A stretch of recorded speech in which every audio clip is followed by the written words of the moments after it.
तो दोस्तों नमस्कार। दिन भर की बड़ी खबर बिना देरी के आपको बताएंगे, जहां सबसे पहले बताएंगे पल पल बदल रहे मालदीव और भारत के बीच हालात। टेंशन के बीच भारत मालदीव की हुई अहम बैठक, जिस पर पूरी दुनिया का रहा ध्यान। दोस्तों आखिर क्या लिया गया फैसला इस बैठक के बाद, साथ ही साथ आपको बताएंगे जहां पर तुर्की से अनाज, थाईलैंड में इलाज, चीन से लौटते ही मुइज्जू ने भारत विरोधी फैसलों की लगा दी झड़ी। लेकिन वहां पर मुइज्जू के इस फैसले के बाद कौन होगा प्रभावित, साथ ही साथ आपको बताएंगे भारतीय सेना पाकिस्तान के आतंकी मंसूबों को करेगी अब नाकाम, उठाने जा रही है ये बहुत बड़ा कदम। साथ ही साथ आपको बताएंगे जहां पाकिस्तान में भी लगे जय श्री राम के नारे। जी हां दोस्तों, साथ ही साथ आपको बताएंगे असदुद्दीन ओवैसी के बिगड़े बोल मस्जिदों पर ललचाई नजरों से देख रहे हैं लोग। जी हां, साथ ही साथ बताएंगे जहां इस कांग्रेसी ने कह दिया है बीजेपी सबसे बड़ी पार्टी बनकर उभर सकती है, लेकिन आगे कंडीशन भी लगाई है। दोस्तों वो क्या कंडीशन है, एक से एक जानकारी आपको बताएंगे, बने रहिएगा वीडियो के अंत तक। लेकिन खबरों में आगे बढ़ने से पहले अगर आप भी अपने भारत देश का, भारतीय सेना का और भारत के संप्रभुता अखंडता का दिल से समर्थन करते और मानते हैं कि मोदी है तो हर चीज मुमकिन है, तो इस वीडियो को भी कर दीजिए लाइक, चैनल कर दीजिए सब्सक्राइब, बेल आइकन दबाइए, साथ ही कमेंट बॉक्स में लिख दीजिएगा जय हिंद। जी हाँ दोस्तों, तो चलते पहली और सबसे बड़ी खबर की तरफ, जहां पर पल पल बदल रहे हालात। टेंशन के बीच भारत मालदीव की अहम बैठक, किन बातों पर हुई चर्चा आपको बता दें। भारत और मालदीव के बीच कल कोर ग्रुप की पहली बैठक हुई। इस बैठक में भारत का नेतृत्व उच्चायुक्त मुनू महावर ने किया। बैठक के बाद मालदीव ने एक प्रेस विज्ञप्ति जारी की है, जिसमें दावा किया गया कि दोनों पक्ष मालदीव से भारतीय सैनिकों की वापसी के मुद्दे पर सहमत हुए। मालदीव ने भारत से 15 मार्च तक भारतीय सैनिकों को वापस बुलाने का अनुरोध भी किया है। यह बैठक तब आयोजित की गई जब मालदीव के राष्ट्रपति मोहम्मद मुइज्जू हाल ही में चीन की यात्रा से वापस लौटे हैं। उन्होंने मालदीव आते ही भारत के खिलाफ कई बड़े फैसले भी लिए हैं। मालदीव विदेश मंत्रालय के प्रेस विज्ञप्ति में लिखा है कि 14 जनवरी 2024 मालदीव और भारत के बीच उच्च स्तरीय कोर ग्रुप की पहली बैठक आज माले में हुई। मालदीव के विदेश मंत्रालय में हुई बैठक के दौरान दोनों पक्षों ने मौजूदा द्विपक्षीय सहयोग की समीक्षा की, विकास सहयोग सहित आपसी हित के कई मुद्दों पर चर्चा हुई। दोनों पक्षों ने सहयोग बढ़ाने की इच्छा व्यक्त की और भारतीय सैन्य कर्मियों की वापसी में तेजी लाने पर सहमति व्यक्त की। इस बात पर सहमति हुई कि उच्च स्तरीय कोर ग्रुप की दूसरी बैठक पारस्परिक रूप से सुविधाजनक समय पर आयोजित की जाएगी। दोस्तों सन ऑनलाइन अखबार की रिपोर्ट के अनुसार राष्ट्रपति कार्यालय में सार्वजनिक नीति सचिव अब्दुल्ला नाजिम इब्राहिम ने प्रेस वार्ता में कहा कि राष्ट्रपति मुइज्जू ने औपचारिक रूप से भारत से कहा है कि वो 15 मार्च तक अपने सैन्य कर्मियों को वापस बुला ले। हालांकि दोस्तों भारत सरकार ने अभी तक इस रिपोर्ट की पुष्टि नहीं की है और न ही मीडिया ने इसकी पुष्टि की है और न ही अब तक इस पर कोई टिप्पणी किया गया है। अभी तक एक तरफा ये खबरें आ रही है मालदीव से, ऐसे में भारत का बयान आना बाकी है। साथ ही साथ दोस्तों आपको यह बड़ी खबर बता दें कि से लौटते ही मुइज्जू ने भारत विरोधी फैसलों की लगा दी है झड़ी। तुर्की से लेगा अनाज, थाईलैंड में करवाएगा इलाज। बता दें कि भारत विरोधी लगातार फैसले ले रहा है तुर्की के नए राष्ट्रपति मुइज्जू। उन्होंने मालदीव पहुंचते ही भारत का बिना नाम लिए धमकी भी दी थी। मुइज्जू ने कहा था कि उनका देश भले ही छोटा है लेकिन उससे कोई धमका नहीं सकता। उन्होंने ये भी कहा था कि पिछली सरकार हर एक योजना के लिए एक खास देश पर निर्भर थी। ऐसे में मुइज्जू ने भारत पर मालदीव की निर्भरता कम करने के लिए फैसले लेना शुरू कर दिया है। हालांकि इसका सीधा असर मालदीव की गरीब जनता पर होगा। मालदीव भारत पर मुख्य रूप से अनाज, दवाइयाँ, शिक्षा और स्वास्थ्य के लिए निर्भर है। चीन से लौटने के बाद राष्ट्रपति मोहम्मद मुइज्जू ने ऐलान किया है कि उनकी सरकार मालदीव के नागरिकों के लिए चिकित्सा उपचार को कवर करने वाली सरकारी स्वास्थ्य बीमा योजना का विस्तार थाईलैंड और संयुक्त अरब अमीरात तक करने के लिए काम कर रही है। वर्तमान में यह योजना भारत और श्रीलंका के अस्पतालों में उपलब्ध है। मुइज्जू ने कहा कि किसी विशेष देश में मालदीव की सरकारी स्वास्थ्य बीमा योजना को उपलब्ध कराने के बजाय हम बेहतर गुणवत्ता वाले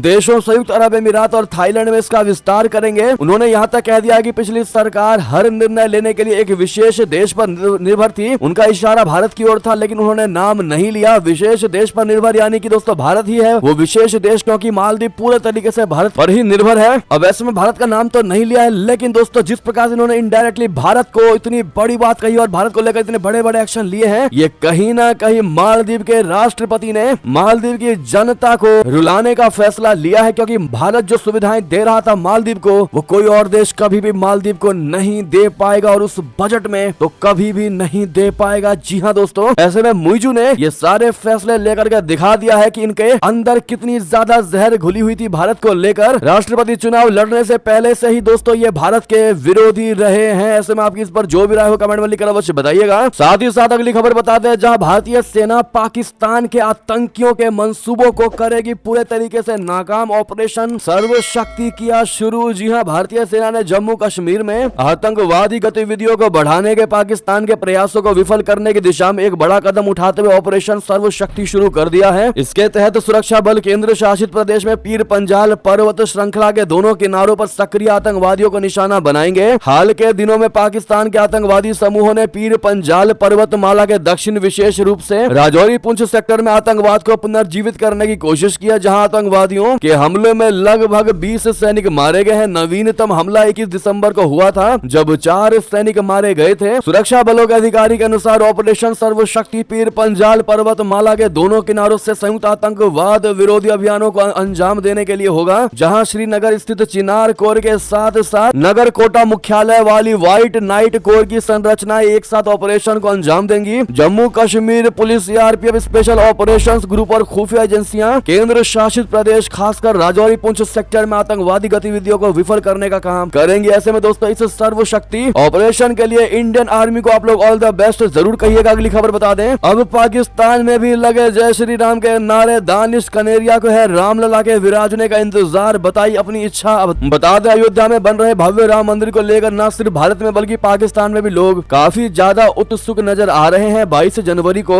राम लला की प्राण प्रतिष्ठा का लोग बेसब्री से इंतजार कर रहे हैं। तो वहीं पाकिस्तान के पूर्व क्रिकेटर दानिश कनेरिया ने भी इस भव्य उत्सव को लेकर काफी उत्साहित नजर आए हैं। उन्होंने अयोध्या में बन रहे राम मंदिर को लेकर सोशल मीडिया पर एक पोस्ट शेयर किया है। इस पोस्ट में पूर्व पाकिस्तानी स्पिनर ने भगवान राम जी को अपना राजा बताया है। जी हाँ, अयोध्या में राम मंदिर में रामलला की प्राण प्रतिष्ठा में अब कुछ ही दिन बचे हैं। ऐसे में पाकिस्तान के पूर्व स्पिनर दानिश कनेरिया ने सोशल मीडिया पर लिखा कि हमारे राजा श्री राम का भव्य मंदिर बनकर तैयार है और अब सिर्फ 8 दिन का इंतजार है। जय श्री राम। इस पोस्ट के साथ कनेरिया ने अपनी एक तस्वीर भी शेयर की। इस तस्वीर में पूर्व पाकिस्तानी स्पिनर भगवा झंडा लेकर खड़े नजर आ रहे हैं। ये पोस्ट इस वक्त सोशल मीडिया पर खूब वायरल और शेयर किया जा रहा है। जी हाँ दोस्तों, आपको बता दें कि दानिश कनेरिया पाकिस्तान क्रिकेट टीम में अपने साथ हुए भेदभाव को लेकर भी कई बार सार्वजनिक मंचों पर बयान दे चुके हैं। जी हाँ दोस्तों, आप भी कमेंट में जय श्री राम अवश्य कहिएगा। अगली खबर की ओर चले, जहाँ श्रीलंकाई नौसेना ने 12 भारतीय मछुआरों को किया गिरफ्तार, नौकाओं को भी कर लिया जब्त। जी हाँ, श्रीलंका की नौसेना ने भारतीय मछुआरों को गिरफ्तार कर लिया है, जिनमें इनकी संख्या 12 बताई जा रही है। यानी 12 भारतीय मछुआरों को गिरफ्तार किया गया है। उन पर द्वीप राष्ट्र के जल क्षेत्र में मछली पकड़ने का आरोप है। मछुआरों की नौकाएं जब्त कर ली गई है। एक आधिकारिक बयान में रविवार को यह जानकारी दी गई है। नौसेना ने एक बयान में कहा गया कि मछुआरों को उत्तरी जाफना प्रायद्वीप में कराई नगर तट से शनिवार को गिरफ्तार किया गया। उनकी 3 नौकाओं को भी जब्त कर लिया गया है। इसमें आगे कहा गया है कि उन्हें कार्रवाई के लिए कान के संथुरई बंदरगाह ले जाया गया है। जी हाँ, अगली खबर की ओर चले, जहां लाल सागर में जारी लड़ाई के बीच आज से भारतीय विदेश मंत्री का ईरानी दौरा।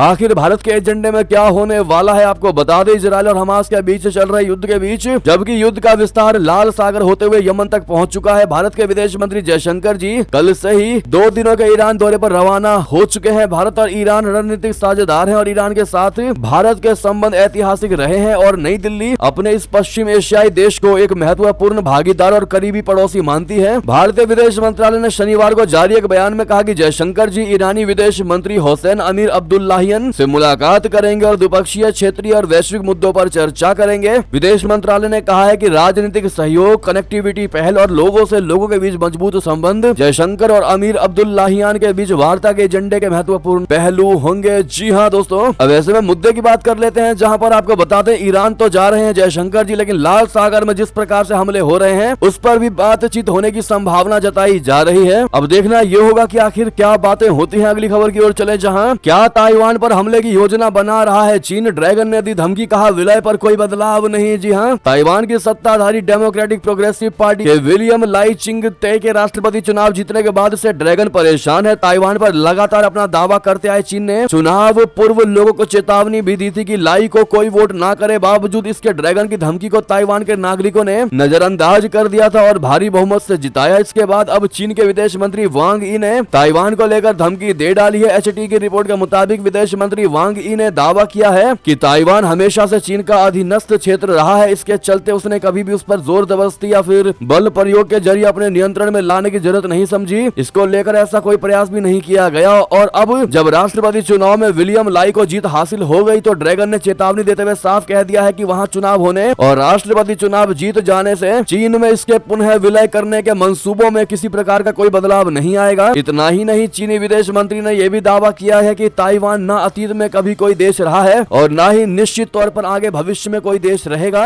उसने कहा कि अगर कोई भी ताइवान की आजादी को लेकर कोई कदम उठाने का दुस्साहस करता है तो उसको सख्त से सख्त सजा दी जाएगी। जी हाँ दोस्तों, अगली खबर की ओर चले, जहां पर अचानक जो बाइडेन ने ताइवान को लेकर ये क्या बयान दे दिया, कह दिया है कि हम ताइवान की स्वतंत्रता का समर्थन नहीं करते। क्या ड्रैगन से डर गए हैं अमेरिका? बता दें, अमेरिकी राष्ट्रपति बाइडेन ने शनिवार को ताइवान राष्ट्रपति चुनाव में चीन विरोधी नेता की जीत के बाद अचानक चौंकाने वाला बयान दे दिया है। उन्होंने कहा कि अमेरिका ताइवान की स्वतंत्रता का समर्थन नहीं करता है। बाइडेन ने कहा कि हम स्वतंत्रता का समर्थन नहीं करते। आपको बता दें कि 6 महीने पहले अमेरिकी विदेश मंत्री एंटनी ब्लिंकन ने भी यही बात कही थी। चीन के दौरे पर जाने से पहले ब्लिंकन ने वन चाइना पॉलिसी को दोहराया था। विदेश मंत्री एंटनी ब्लिंकन ने भी यही कहा था कि वॉशिंगटन ताइवान की स्वतंत्रता का समर्थन नहीं करता है। आखिर दोस्तों, ऐसा बयान देकर अमेरिका क्या जताना चाह रहा है कि वो चीन से डर गया है या चीन के साथ रिश्ता बढ़ाना चाहता है अमेरिका, या क्या वजह हो सकती है? दोस्तों, आप अगर अनुमान लगा सकते हैं तो कमेंट में लिखकर अवश्य बताइएगा आपको क्या लगता है। साथ ही साथ अगली खबर की ओर चले, जहां चीन ने लगाया चूना, भारी घाटे पर एयरक्राफ्ट बेचने को मजबूर हुआ नेपाल। क्या बढ़ेगी दोनों देशों में खटास? बता दें, नेपाल ने चीन से खरीदे गए 6 विमानों को बेचने का फैसला लिया है। नेपाल भारी घाटा उठाते हुए इन 6 एयरक्राफ्ट की नीलामी करना चाहता है। मामले से परिचित लोगों के मुताबिक नेपाल के इस फैसले का दोनों देशों के द्विपक्षीय संबंधों पर खराब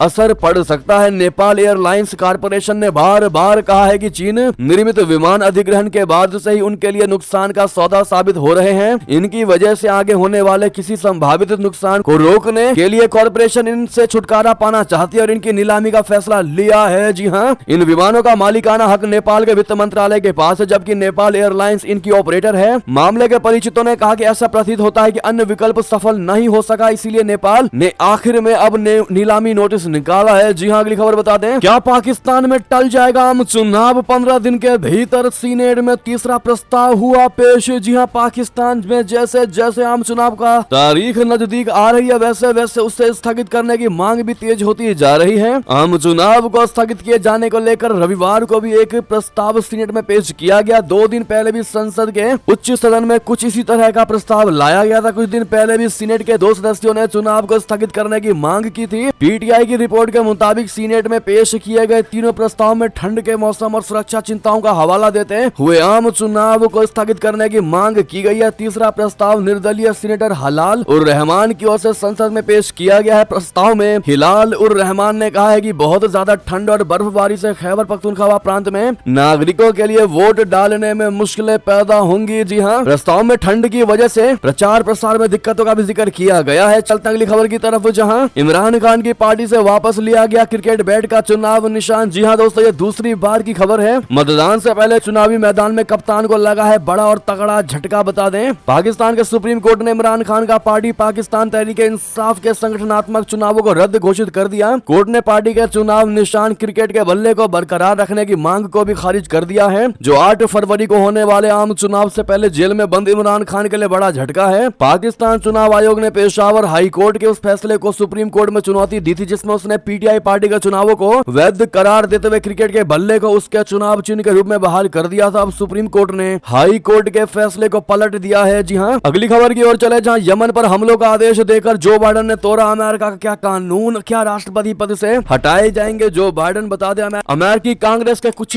सदस्यों ने आरोप लगाया है कि राष्ट्रपति जो बाइडेन ने यमन पर रातों रात हमले को मंजूरी देकर संविधान का उल्लंघन किया है। उनके खिलाफ अमेरिका के कई नेताओं ने सार्वजनिक बयानबाजी भी की है, लेकिन विशेषज्ञों का कहना है कि अमेरिकी कानून के प्रावधान व्हाइट हाउस को सीमित विदेशी सैन्य कार्रवाई शुरू करने का अधिकार देते हैं। ब्रुकिंग्स इंस्टीट्यूशन में विदेश नीति में शोध के डायरेक्टर माइकल ओ हान लोन ने कहा कि वास्तव में यह बयान जो बाइडेन को इस तरह की कार्रवाई से रोकने का कोई मजबूत मामला नहीं है। उनके कहने का अर्थ है कि बाइडेन इतने छोटे सैन्य अभियान का आदेश बिना कांग्रेस की सहमति के भी दे सकते हैं। जी हाँ, अगली खबर बता दें, प्राण प्रतिष्ठा समारोह के लिए 55 देशों के नेताओं को न्योता। जी हाँ, राजदूत भी बनेंगे कार्यक्रम का हिस्सा। राम मंदिर अयोध्या को लेकर बड़ी खबर। विश्व हिंदू फाउंडेशन के संस्थापक एवं वैश्विक अध्यक्ष स्वामी विज्ञानंद का कहना है कि 22 जनवरी को अयोध्या में राम मंदिर के प्राण प्रतिष्ठा समारोह के लिए राजदूतों और सांसदों सहित 55 देशों के लगभग 100 प्रमुखों को आमंत्रित किया गया है। इनके अलावा कोरियाई रानी को भी आमंत्रित किया गया है, जो प्रभु राम के वंशज होने का दावा करती हैं। और दोस्तों, किन किन देशों को न्योता दिया गया है हमने आपके स्क्रीन पर दिखा दिया है, आप स्क्रीन पर देख के पढ़ सकते हैं दोस्तों, जिनमें 20-30 से ऊपर देश हैं। जी हाँ, साथ ही साथ अगली खबर बता दें इसी से जुड़ी, जहां अमेरिका के हिंदुओं में राम मंदिर को लेकर भारी उत्साह। एक साथ 150 कारों की लाइटों से जगमगाया मैरीलैंड। जी हाँ, भारत देश ही नहीं दुनिया में भी राम मंदिर के अभिषेक समारोह को लेकर लेकर उत्साह है। इसी को लेकर हिंदू अमेरिकी समुदाय के सदस्यों ने जय श्री राम के नारों के बीच मैरीलैंड में एक टेस्ला म्यूजिकल लाइट शो का आयोजन किया। ये लाइट शो देखने लायक था।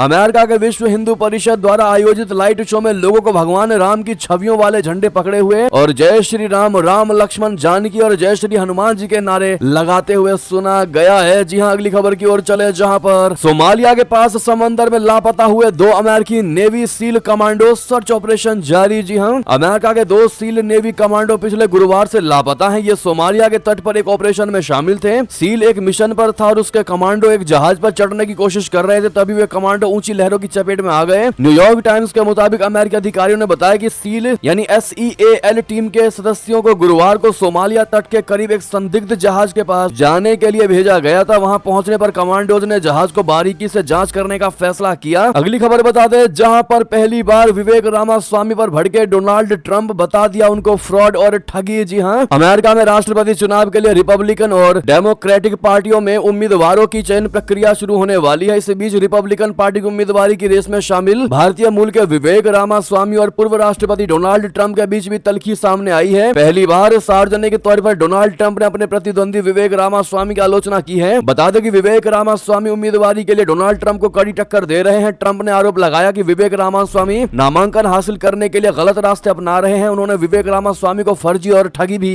बता डाला। दोस्तों, आपको बता दें कि डोनाल्ड ट्रंप का हमेशा से रामास्वामी ने समर्थन किया और डोनाल्ड ट्रंप के समर्थन में ही हमेशा से रामास्वामी ने बयान दिया है, लेकिन बदले में उनको क्या मिला तो फ्रॉड और ठगी का नाम मिला है। अगली खबर की ओर चले, जहां वायुसेना प्रमुख ने कहा दुनिया के सर्वश्रेष्ठ बलों में से एक है भारतीय सशस्त्र बल। जी हां, भारतीय वायुसेना प्रमुख air chief marshal VR Chaudhari ने रविवार को कहा कि युद्ध के समग्र परिदृश्य की चुनौतियों का सामना करने के लिए भारतीय सशस्त्र बलों ने बदलते समय के साथ स्वयं को बदला है। एयर चीफ मार्शल चौधरी ने 8वें सशस्त्र बल पूर्व सैनिक दिवस के अवसर पर यहां आयोजित एक कार्यक्रम को संबोधित करते हुए कहा कि पूर्व सैनिकों के जज्बे, नेतृत्व और दूरदर्शिता ने आज के सशस्त्र बलों की नींव रखी है। अगली खबर बता दें, स्वीडन में इजरायली दूतावास पर हमले की साजिश रच रहा है हमास, मोसाद के खुलासे से मच गया हड़कंप। जी हां, इजरायल की खुफिया एजेंसी मोसाद ने दावा किया है कि हमास के आतंकवादी स्वीडन में उसके देश के दूतावास पर हमले की प्लानिंग कर रहे हैं।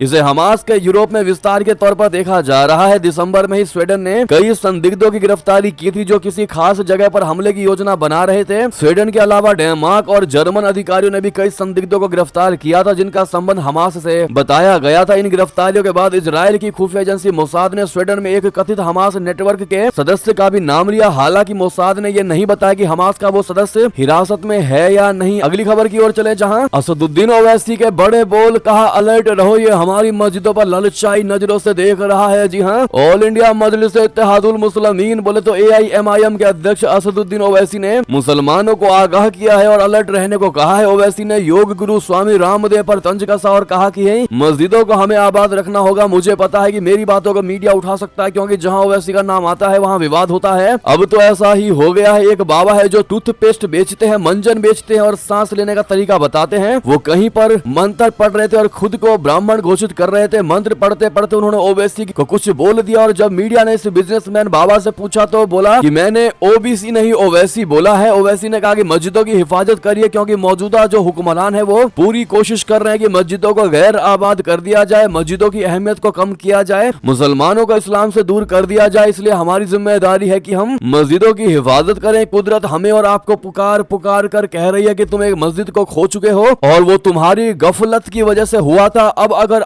आप आज ध्यान नहीं देंगे तो ये तमाम जो लोग कुर्सियों पर बैठे हैं ये जालिम लोग हैं। ओवैसी ने कहा ये हमारी मस्जिदों पर ललचाई नजर से देख रहे हैं। वे चाहते हैं कि इन्हें मस्जिदों से दूर कर दो, फिर ये निहत्थे हो जाएंगे। जी हाँ दोस्तों, ऐसे में ओवैसी को लेकर आपकी क्या राय होगी कमेंट में लिखकर अवश्य बताइएगा। एक और खबर की ओर चले, जहां पर 2024 चुनाव से पहले शशि थरूर का बयान भाजपा के लिए बड़ी टेंशन। कहा बीजेपी सबसे बड़ी पार्टी बनकर उभर सकती है, लेकिन पूरी बात आपको बता दें लोकसभा चुनाव को बमुश्किल 2 से 3 महीने बाकी है। पीएम मोदी के नेतृत्व में एनडीए और विपक्षी गठबंधन इंडिया दोनों मैदान में है। बीजेपी का कहना है कि इस बार आंकड़ा 400 को भी पार कर जाएगा, लेकिन तिरुवनंतपुरम से सांसद शशि थरूर ने जो कहा है वो एनडीए को परेशान कर सकता है। शशि थरूर ने कहा कि 2024 के आम चुनाव में भाजपा सबसे बड़ी पार्टी बनकर उभर सकती है, लेकिन सहयोगियों से उसे झटका लग सकता है। सहयोगियों से शशि थरूर का मतलब एनडीए के साथी दलों से था। विपक्षी गठबंधन इंडिया के बारे में बोलते हुए कांग्रेस सांसद ने कहा कि भारत एक विविधतापूर्ण देश है और यह देश उस स्थिति के साथ रहने के लिए पूरी तरह से तैयार है, जहां उसके पास सभी राज्यों में 100% सहमति नहीं है। जी हाँ, इस पर आपकी क्या राय होगी दोस्तों? शशि थरूर के बयान को लेकर बताइएगा जरूर। अगली खबर की ओर चले, जहां तेज प्रताप का बहुत बड़ा दावा, कहा भगवान राम मेरे सपने में आए और बोले 22 जनवरी को नहीं जाऊंगा अयोध्या। जी हाँ, भारत के इतिहास में 22 जनवरी की तारीख सुनहरे अक्षरों में दर्ज होने वाली है। इस दिन अयोध्या में राम मंदिर प्राण प्रतिष्ठा का आयोजन किया जा रहा है। पीएम मोदी राम मंदिर का उद्घाटन करेंगे, तो वहीं अन्य कई गणमान्य इस आयोजन के गवाह बनेंगे। अब ऐसे में दोस्तों जो सबसे बड़ी खबर है वो ये है कि बिहार के मंत्री और आरजेडी प्रमुख